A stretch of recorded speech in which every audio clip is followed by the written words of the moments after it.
अस्सलाम वालेकुम एवरीवन। आज का जो हमारा मैटर ऑफ डिस्कशन है दिस इज़ फाइनेंशियल इंस्ट्रूमेंट। देखिए, फाइनेंशियल इंस्ट्रूमेंट पर जो है सिर्फ IFRS 9 अप्लाई नहीं होता और भी बहुत सारे स्टैंडर्ड्स अप्लाई होते हैं। But for now we shall be actually focusing our discussion on financial instrument की definition. This is really important to understand कि सर फाइनेंशियल इंस्ट्रूमेंट्स हैं क्या। देखिए, फाइनेंशियल इंस्ट्रूमेंट जो है ना एक कॉन्ट्रैक्ट है। ये एक ऐसा कॉन्ट्रैक्ट है जो एक पार्टी के बिहाफ पे फाइनेंशियल एसेट और दूसरी पार्टी के बिहाफ पे फाइनेंशियल लाइबिलिटी या इक्विटी या दोनों क्रिएट करता है। आपसे सवाल ये पैदा होता है कि सर फाइनेंशियल एसेट क्या होता है या फाइनेंशियल लाइबिलिटी या इक्विटी क्या होती है। तो देखें, पहले तो फाइनेंशियल एसेट की अगर मैं डेफिनेशन के हवाले से बात करूं तो फाइनेंशियल एसेट जो है इन चारों में से अगर कोई भी आपका क्राइटेरिया पूरा हो रहा है तो this is called financial asset, और अगर इन चारों में से कोई भी क्राइटेरिया पूरा नहीं हो रहा तो that would be called non financial asset.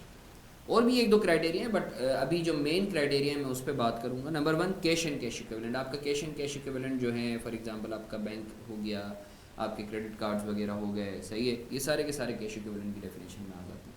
ठीक है, तो वो आपके फाइनेंशियल एसेट कहलाते हैं। Contractual right to receive cash और any other financial asset. For example, अगर आपका किसी से कॉन्ट्रेक्चुअल राइट है कि आपने उससे पैसे लेने, फॉर एग्जांपल आपके अकाउंट रिसीवेबल हो गया, आपका अदर रिसीवेबल हो गया, आपका लोन रिसीवेबल हो गया, तो ये आपकी फाइनेंशियल एसेट की डेफिनेशन में आते हैं। और एनी अदर फाइनेंशियल एसेट, या फॉर एग्जांपल आपने जो है किसी को कोई सर्विसेज दी हैं और सामने वाले ने आपसे कमिट किया है कि भाई आपको जो है वो लेट से किसी ABC कंपनी के जो है वो शेयर्स देगा, तो technically equity instrument of another entity, this is also financial asset, जो इधर मैंने लिखा हुआ भी है। तो अगर तो उसने आपको इक्विटी इंस्ट्रूमेंट्स देने का वादा किया है तो you have got contractual right to receive any other financial asset, तो ये भी आपका फाइनेंशियल एसेट है। और जैसा कि अभी हमने बात की equity instruments of another entity, for example आपके पास जो है किसी और कंपनी के शेयर्स पड़े हुए, आपके पास OGDC के शेयर्स पड़े हुए, आपके पास लकी सीमेंट के शेयर्स पड़े हुए, आपके पास बैंक इस्लामी के शेयर्स पड़े हुए, तो वो आपके लिए फाइनेंशियल एसेट कहलाएगा। ठीक है, या डेरिवेटिव्स। डेरिवेटिव्स इसके ऊपर मेरी एक अलग से वीडियो है, सही है ना, जिससे डेरिवेटिव्स के हवाले से मैं सिर्फ आइडिया दे देता हूँ कि आपका जो है actually futures, forward, swaps, option, ये सारे डेरिवेटिव्स की जो है वो टाइप्स हैं। ठीक है ना, तो अगर डेरिवेटिव्स आपकी फेवर में होते हैं, अगर सिचुएशन आपकी फेवर में होती है तो it becomes derivative asset for you. तो इस पर मैं अभी फ़िलहाल बात नहीं करूँगा, आई have got separate video on this. तो सर फाइनेंशियल एसेट के हवाले से आई एम श्योर आपको क्लियर है। इसमें जो the point to be noted is कि सर अगर तो आपका कॉन्ट्रेक्चुअल राइट है, सही है, टू रिसीव कैश और एनी अदर फाइनेंशियल एसेट, तो ये आपका फाइनेंशियल एसेट है। अच्छा, इधर एक नॉर्मली जो है एम्बिग्विटी होती है, दिस इज प्रीपेड एक्सपेंस। क्या प्रीपेड एक्सपेंस फाइनेंशियल एसेट की डेफिनेशन में आता है या नहीं आता? प्रीपेड एक्सपेंस आपका फाइनेंशियल एसेट की डेफिनेशन में फॉल नहीं करता। रीज़न बीइंग कि प्रीपेड एक्सपेंस में you don't have contractual right to receive cash, you have contractual right to receive benefits. For example अगर मैंने रेंट एडवांस में पे किया है, प्रीपेड रेंट है, तो I have got contractual right to receive benefit of staying there, सही है ना। तो आई होप आपको फाइनेंशियल एसेट की डेफिनेशन के हवाले से क्लैरिटी है। What about financial liability? अच्छा सर, फाइनेंशियल लायबिलिटी और इक्विटी में पहले एक दफ़ा फ़र्क बता दें कि इन दोनों में फ़र्क क्या है। देखें, कंपनी को या बिजनेस को फाइनेंस ना दो तरीक़ों से मिल सकता है, या तो जो है ओनर फाइनेंस करते हैं या फिर लेंडर्स फाइनेंस करते हैं। जो ओनर्स फाइनेंस करते हैं दिस इज़ कॉल्ड इक्विटी, और जो लेंडर्स फाइनेंस करते हैं बिजनेस को this is called liability. Sir, how would we identify whether it is liability or equity? You just need to ask yourself. As a representative of the business, you just need to ask yourself, are you supposed to repay that finance? If the answer is yes, आप ईमान रख लें वो financial liability.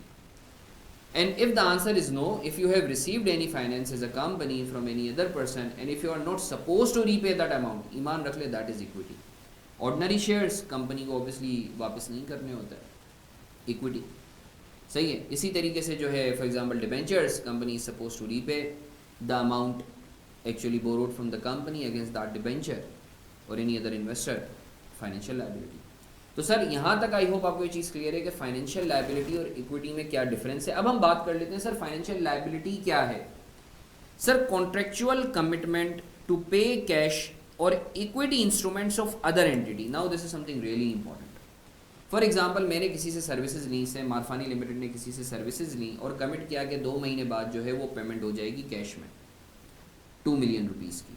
तो I have got as a Marfani limited, I have got a contractual obligation और contractual commitment to pay cash.